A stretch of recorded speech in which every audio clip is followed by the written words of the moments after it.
Irrigation వర్క్లు ఏ విధంగా దోచుకున్నాడు, gravel ఏ విధంగా కొల్లగొట్టాడు, మట్టి ఏ విధంగా మాయమైపోతుంది, బూడిద ఏ విధంగా తరలిపోతుంది, అనాథరైజ్డ్ బెల్ట్ షాపులు బార్లు ఏ విధంగా వెలిసినాయి, వీటన్నిటిల్లో అనేక సందర్భాల్లో చెప్పినా నేను. సోమిరెడ్డి ఈరోజు వెళ్ళినా, ఇప్పుడు వెళ్ళినా మీరు నేను చూపించినటువంటి ఆ స్పాట్కి అక్కడ అనాథరైజ్డ్ బార్ ఉందా లేదా తెలుస్తుంది.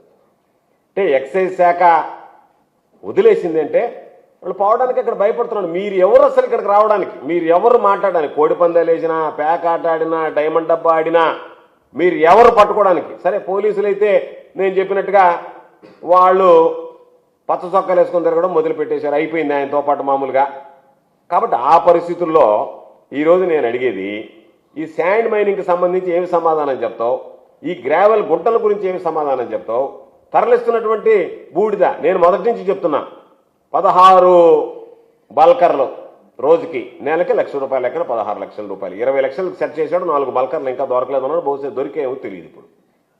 అదేవిధంగా ఎక్కడ పడితే అక్కడ మట్టి, ఎక్కడ పడితే అక్కడ అనాథరైజ్డ్ బార్లు, ఎక్కడ పడితే అక్కడ బెల్ట్ షాపులు. ఇష్ట ప్రకారం బెల్ట్ షాప్కి నీకు సంబంధించినటువంటి కప్పం కట్టేసిపోతే 15,000 రూపాయలు ఇచ్చేస్తే బెల్ట్ షాప్ ఓపెన్ చేసుకోవచ్చు.